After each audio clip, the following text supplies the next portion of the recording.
오늘의 말씀은 누가복음 8장 7절에서 8절 말씀입니다. 더러는 가시떨기 속에 떨어짐에 가시가 함께 자라서 기운을 막았고, 더러는 좋은 땅에 떨어짐에 나서 100배의 결실을 하였느니라. 이 말씀을 하시고 외치시되 들을 귀 있는 자는 들을지어다. 아멘.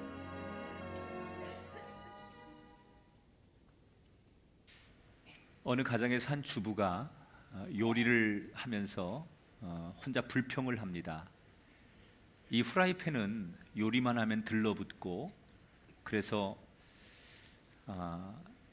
너무 요리를 하면 그 다음에 힘드네 이러고 혼자 주방에서 중얼거리면서 불편한 얘기를 합니다. 이 이야기를 우연히 남편이 듣고는 그 아내가 늘 요리를 할 때마다 음식이 달라붙는 그 후라이팬을 어떻게 좀 도와줄 수 없을까 이런 생각을 하다가, 이 사람이 좀 기술자인데 자기 회사에서 하는 일을 좀 연상해서 우연히 이런 생각을 합니다. 자기 회사에 낚싯줄에 사용하던 유리 섬유를 혹시 후라이팬에 그 코팅을 해주면 어떨까? 그리고 자기 아이디어를 한번 그렇게 후라이팬에다가 접목을 했는데 음식이 눌러붙지 않더라는 겁니다. 그래서 이 사람이 부인의 말 한마디 때문에, 거기에서 떠오르는 아이디어 때문에 후라이팬을 만들으라고 자기 다니던 직장을 그만두고 후라이팬 만드는 사업을 시작했습니다. 이 회사가 바로 유명한 테파를 만든 마크 그레고와르라고 하는 사람의 이야기고 회사의 이야기입니다. 테파를 우리 주부들은 다 아실 겁니다. 너무나 유명한 세계적인 상품이 되었지만 처음부터 유명했던 것은 아닙니다. 사실 지금의 테팔이라고 하는 명성을 얻기까지는 이 회사가, 또 이 사람이 굉장히 많은 실패와 좌절을 겪으면서 지금까지 왔습니다. 제가 이 회사에 대한 이야기를 책으로 읽으면서 감동을 받은 게 몇 가지 있습니다. 소비자의 이야기를 결코 한 귀로 듣고 한 귀로 흘리지 않으려고 노력하는구나라는 것을 책에서 봤습니다. 예를 들자면 이 테팔이 한국에 진출을 할 때 한국에서는 불고기하고 전골을 만들 수 있는 그릇이어야 된다라고 하는 요구 때문에 불고기도 전골도 만들 수 있는 그릇으로 디자인을 해서 한국을 들어왔어요.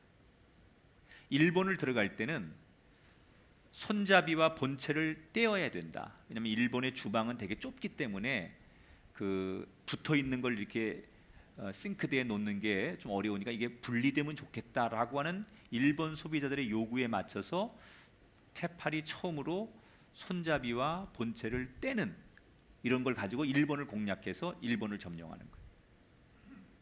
그뿐이 아닙니다. 매년마다 이 테팔은 100개 이상의 신제품을 만들어내는데 100가지 이상의 실험을 한답니다. 예를 들자면 이런 거래요. 수세미로 10,000번을 문질러 보기. 그 다음에 고기를 수백 번 구워보면서 어느 지점에서 고기가 잘 익는지, 또 어느 지점에서 고기가 눌러붙는지, 이런 거를 엄청나게 실험을 한다는 거예요. 그런 가혹한 실험과 시험을 통과한 제품만 소비자들에게 선보인다는 거죠. 더 놀라운 사실은 테팔이 매년 자기들의 신제품 개발을 위해서 연구비로 700억 이상을 배정하고 그 돈을 쓴다는 거예요. 우리는 그냥 프라이팬이나 그릇은 뭐 쇠를 찍어서 만들어내면 되는 거 아니냐 이렇게 생각할지 몰라도 테팔은 다르다는 거죠. 우리가 모르는 노력과 또 수없는 과정과 이런 것들을 들여서 만들어졌기 때문에 지금의 세계적인 명성을 얻게 됐다는 거죠. 여러분, 이 세상에 처음부터 완성된 명품과 완제품은 없습니다.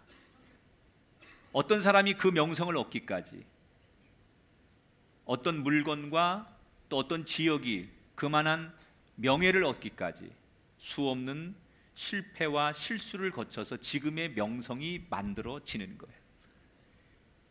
오늘 우리가 나눌 이 누가복음의 말씀, 옥토의 비유, 씨 뿌리는 비유, 너무 잘 아는 말씀이에요. 그런데 오늘 말씀에 저는 주제를 어디에다 뒀느냐? 한번 따라 합시다.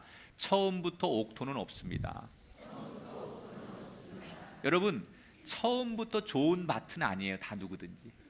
그 옥토가 되기 위해서 불필요한 것들을 걷어내는 농부의 수고, 우리가 좋은 옥토 같은 인생, 그래서 어떤 것이 내게 떨어지면 100배의 복을 받는 그런 가정 심령이 되려면 농부의 수고와 같은 과정, 이런 것들이 있어야만 좋은 옥토가 존재한다는 거예요.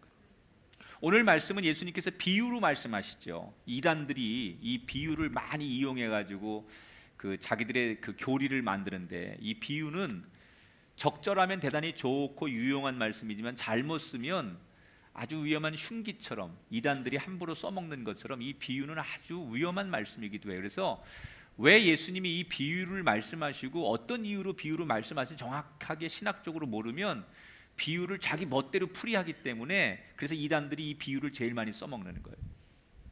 예수님께서 왜 특히 예수님이 비유를 많이 드셨죠? 왜 비유를 드십니까? 예수님이 쓰신 비유 가운데 가장 많은 목적은 하나님의 나라, 하늘나라를 설명하기 위해서 비유를 많이 동원하시죠. 왜냐하면 하나님의 나라는 우리가 사는 이 현실 속에 속한 곳이 아니고 일반적인 우리의 상식과 이성으로 재고 표현할 수 있는 게 아니기 때문에 사실은 설명할 길이 없어요.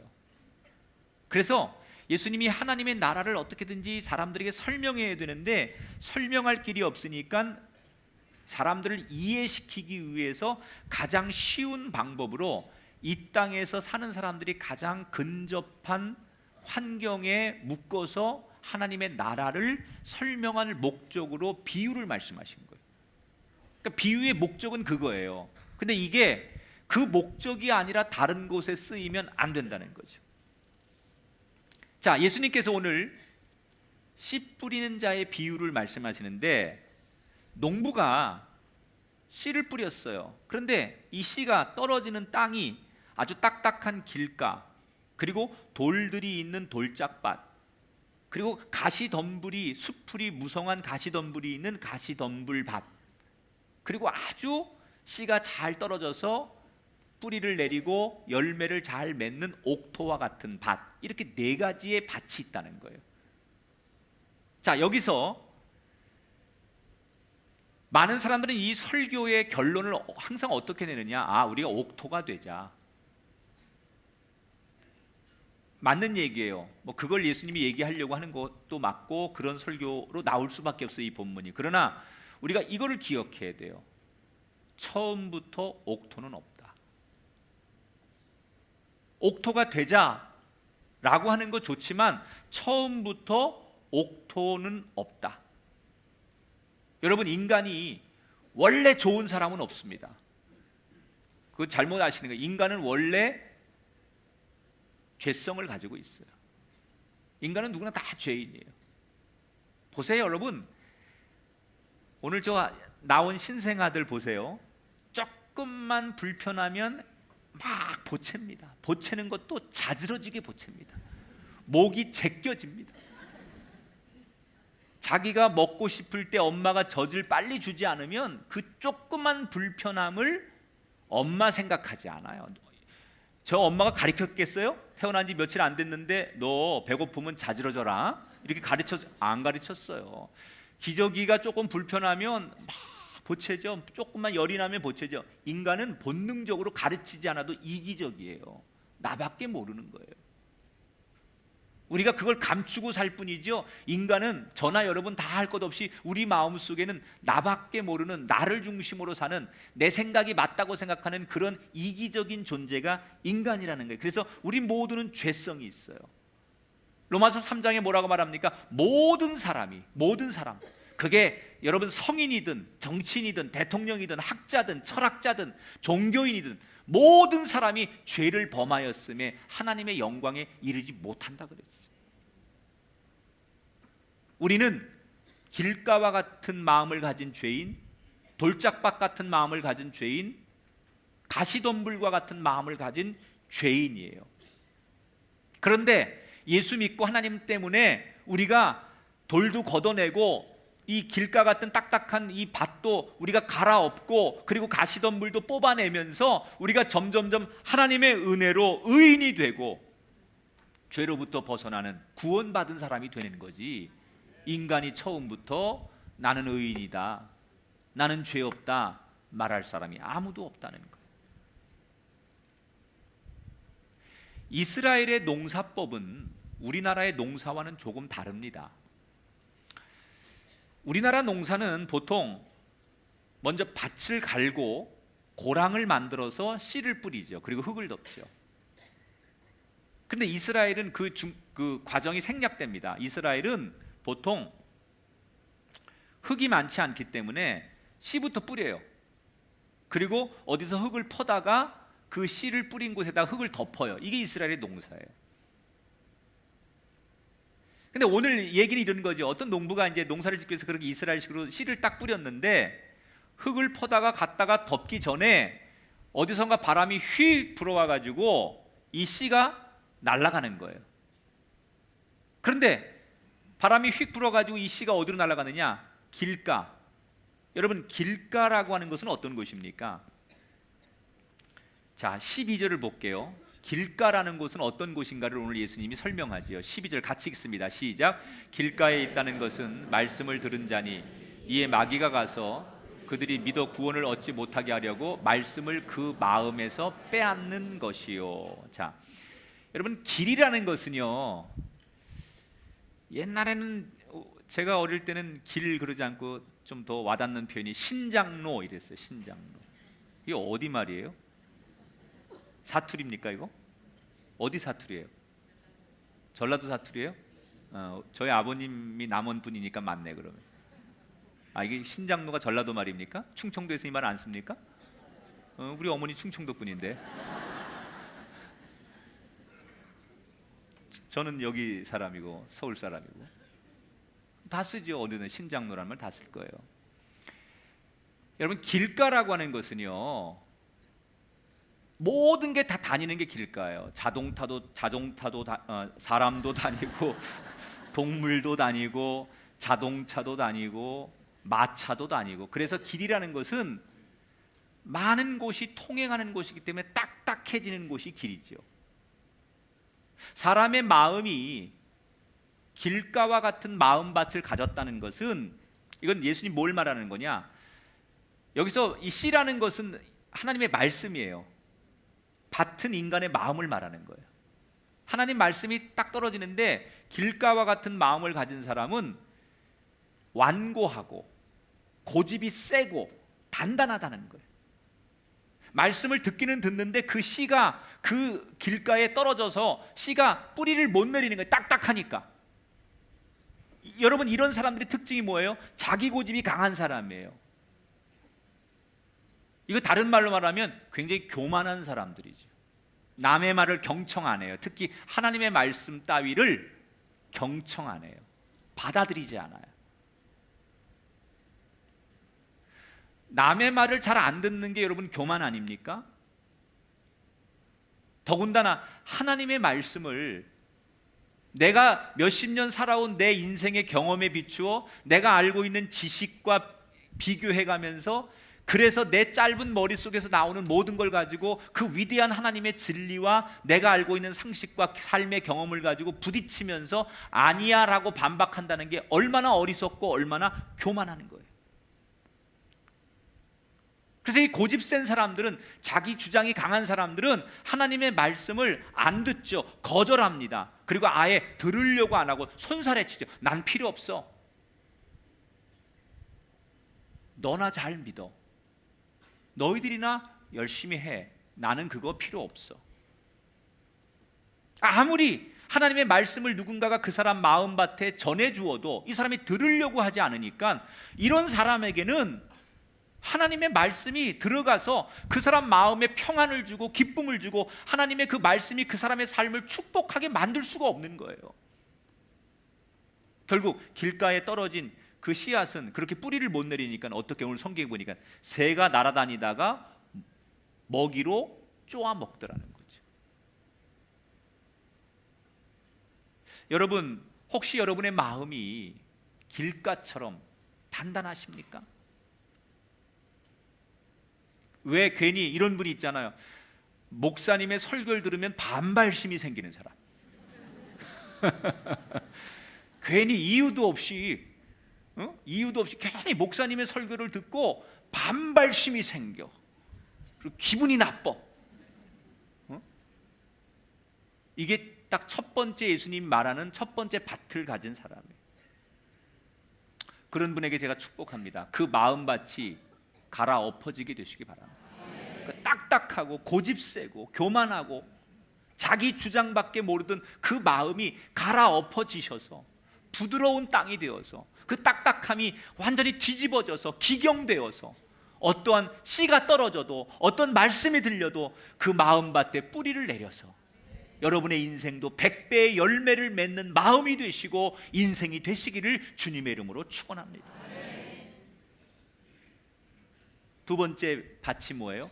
씨를 뿌렸는데 이게 바람에 휙 날아가가지고 어디로 가요? 돌짝 밭에 떨어졌대요.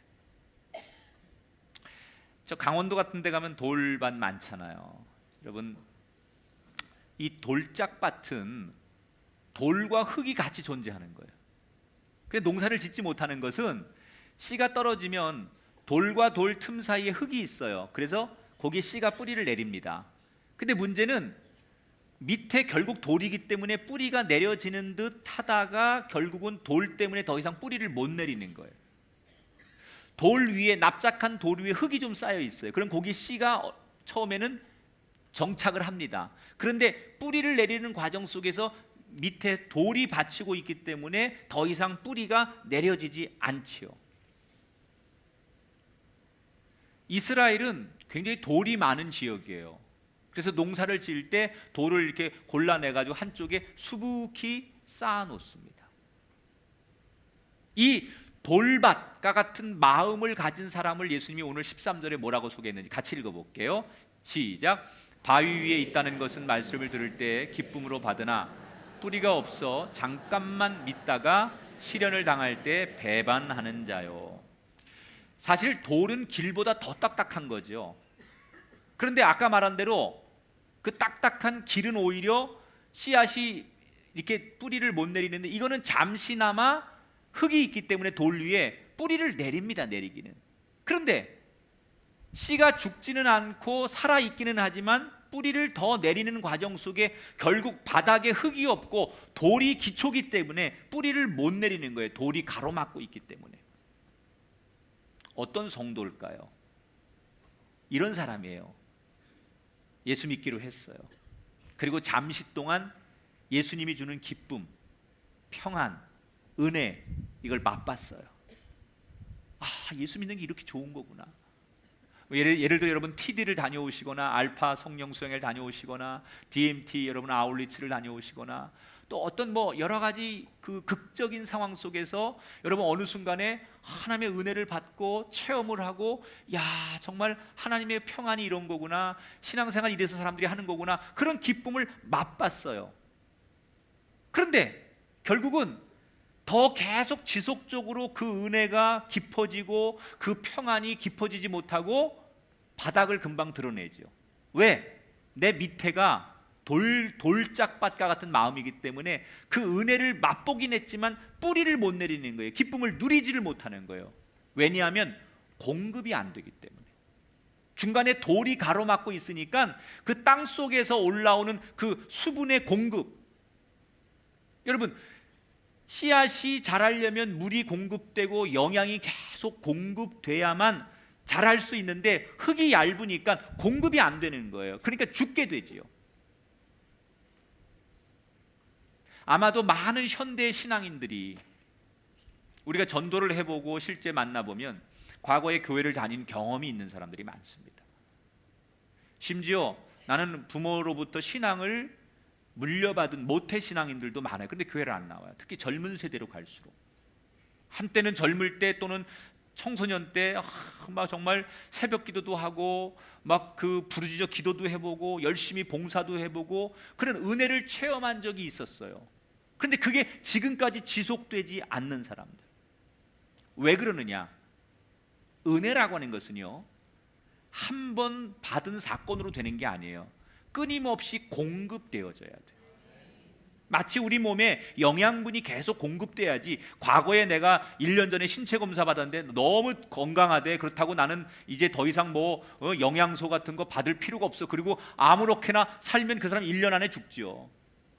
우리가 받은 은혜가 있습니다. 받은 체험이 있습니다. 그러나 끊임없이 하나님으로부터 계속 그 받았던 은혜가 공급되어질 때, 날마다 하나님의 말씀, 하나님 주시는 평안, 찬송의 은혜, 섬김의 은혜, 이런 것들이 공급되어질 때 우리 마음이 계속 기뻐지는 거예요. 그런데 과거의 그 경험은 있지만 더 이상 공급하심의 은혜가 없기 때문에, 그러니까 뿌리가 없는 거죠. 신앙의 뿌리를 못 내리니까 더 이상 어떤 영적인 공급함이 없어서 갈급해지는 거예요. 마치 목마른 인생, 물이 없을 때 그 갈증이 오는 어려움, 이런 것들이 있는 것처럼 영적으로 그 갈증이 있는 거예요. 그게 채워지지 않는 거예요. 세상 것으로 아무리 채워도 인간은 영적인 존재이기 때문에, 그래서 하나님은 영이시니 하나님은 어떻게 만나요? 우리 육으로 만나는 게 아니라 실영과 진정으로 예배할 때. 그러니까 하나님을 만나는 것은 우리가 영적인 것이 깨어나고 영적인 것으로 하나님을 만나는 거지, 육신적인 것으로 만나는 게 아닌데, 사람들이 육신적인 것으로 만나려고 하니까 영혼의 갈급함, 이게 해결이 안 되는 거죠. 여러분은 어디에 뿌리를 두고 계십니까? 바라기는 여러분의 가정, 인생, 하나님께 뿌리를 내리시길 축복합니다. 그래서 그 하나님으로부터 오는 끊임없는 공급하심의 은혜가 오늘도 내일도 여러분 삶 속에 임하셔서 그 하나님의 무한한 진리의 공급하심으로 여러분의 심령과 인생이 열매를 맺는 삶이 되시기를 축복합니다. 프레이 레이히라고 하는 유명한 의사가 있었습니다. 이 사람은 소아암, 어린 아이들의 백혈병, 소아암, 이것을 치료하는 일종의 치료 방법, 백신 이런 것들을 개발한 유명한 의사인데요. 이 프레이 레이라고 하는 의사가 그 당시에 그 아이들이 백혈병에 걸리거나 이런 거 걸리면 거의 치사율이 거의 99%였어요. 살릴 방법이 없었어요. 근데 이 사람이 그 어린 어떻게 조만한 아이들이 저런 병으로 죽어가야 되느냐, 저런 아이들을 살릴 방법이 없겠느냐. 그리고 이 사람이 고민하면서 이 사람이 연구해서 내놓은 의학의 방법 중에 하나가 뭐냐면 고농축의 독약인 약물 칵테일 주입 요법이라고요. 그러니까 일종의 아이들의 몸속에 독을 넣어서 병균을 죽이는 그런 치료법이에요. 근데 이게 보통 이제 지금 우리가 항암 치료 같은 것도 비슷한 요법이죠. 우리 몸에 암세포를 죽이는 것만이 아니라 건강한 세포도 같이 죽이는 거예요. 그러니까 이 프레이 레이의 이런 치료법에 대해서 그 당시에 많은 그 의학계에서 이 사람을 굉장히 많이 비난했대요. 어떻게 어린 아이들에게 독극물을 주입할 수 있느냐.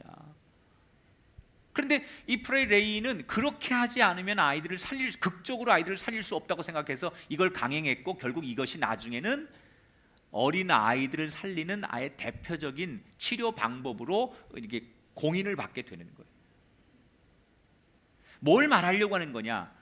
만약에 고통을 견디지 못하고 그 고통을 거절하면 살리는 치료법은 개발되지 않는 거예요. 여러분, 입에 단 것은 우리 몸에 해로운 거예요. 몸에 좋은 거, 우리가 쾌락과 향락, 이거 육신은 즐겁죠. 그런데 영혼은 병드는 거예요. 육신이 좋은 대로 살면 영혼은 반드시 병들게 돼 있어요. 여러분, 향락과 쾌락이라는 게 우리 육신이 얼마나 좋습니까? 그런데 그게 우리 영혼을 병들게 하는 거예요.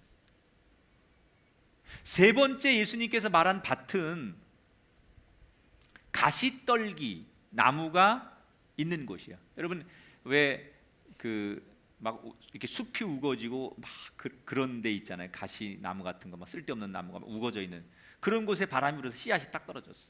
근데 그 밑은 적당한 습도와 흙이 있기 때문에 씨앗이 잘 자랍니다. 뿌리를 내리고. 근데 문제는 뿌리를 내린 다음에 이 씨앗이 위로 줄기를 쳐서 올라가는데 위에 가시덤불이 막고 있으니까 밑으로는 됐는데 위로 안 되는 게 세 번째 밭이에요.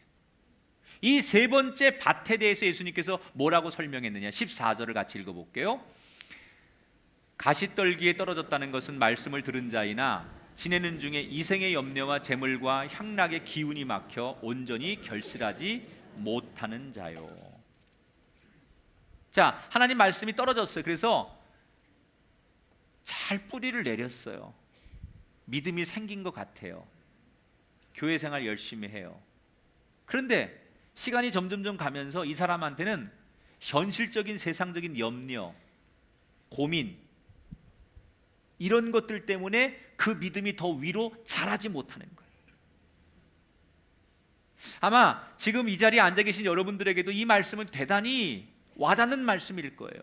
내 믿음이 좀 더 위로 자라야 되는데, 내 믿음이 더 성장해야 되는데 현실적 문제 때문에, 자녀 문제 때문에, 내 비즈니스의 문제 때문에, 뭐 세상 사람과의 관계의 문제 때문에, 이게 무슨 가족들의 구성원의 문제 때문에 내가 성장하고 싶은 믿음만큼, 살아가고 싶은 만큼 신앙생활을 하지 못하는 사람들이 많다는 거죠.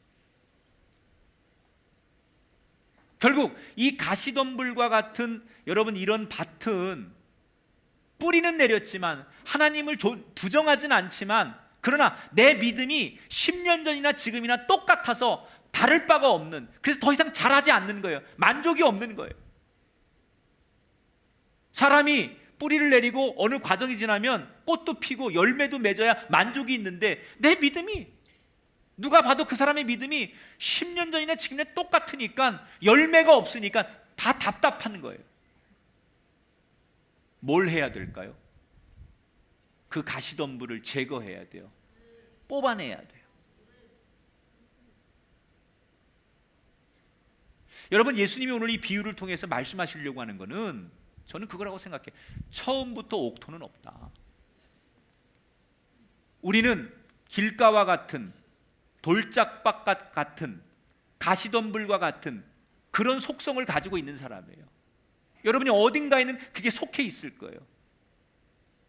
어떤 사람에게는 내가 옥토가 되려면 내 마음밭을 갈아엎는, 이 딱딱하고 고집스럽고 완고한 내 마음을 부드럽게, 어떻게 하면 남을 이해해주고 관용하고 남의 이야기를 경청하는 그런 삶의 자세로 나를 바꿀지 노력할 때 그 사람이 옥토가 되는 거고, 돌과 같이 딱딱하고 더 이상 공급이 되지 않는 그런 인생이라면, 더 겸손히 하나님으로부터 내 인생에 공급하심이 있기를 사모하는 그런 심령이 되려고 그 돌을 걷어내는 노력, 가시덤불을 제거하고 뽑아내는 노력, 그렇게 될 때 여러분의 인생이 옥토가 될 줄 믿습니다.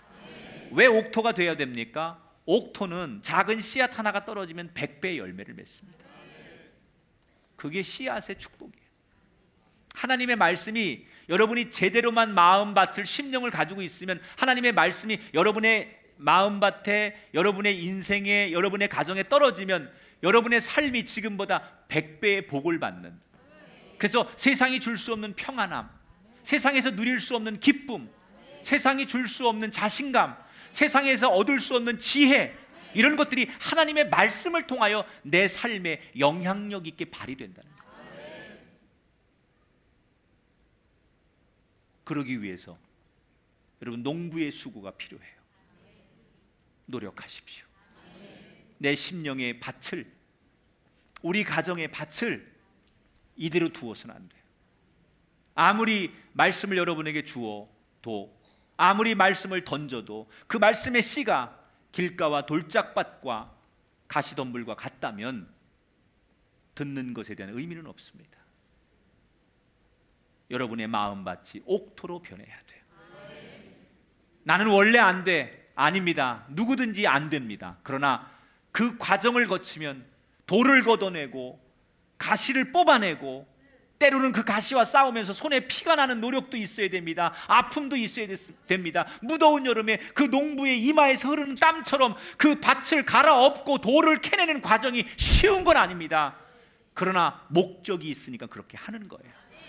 그렇게 될 때 여러분 인생이 하나님의 말씀으로 인하여 지금으로서는 상상할 수 없는 100배의 축복이 여러분의 심령과 가정과 특별히 우리의 자손들 가운데 이 100배의 은총의 축복이 넘치시게 되기를 주님의 이름으로 축원합니다.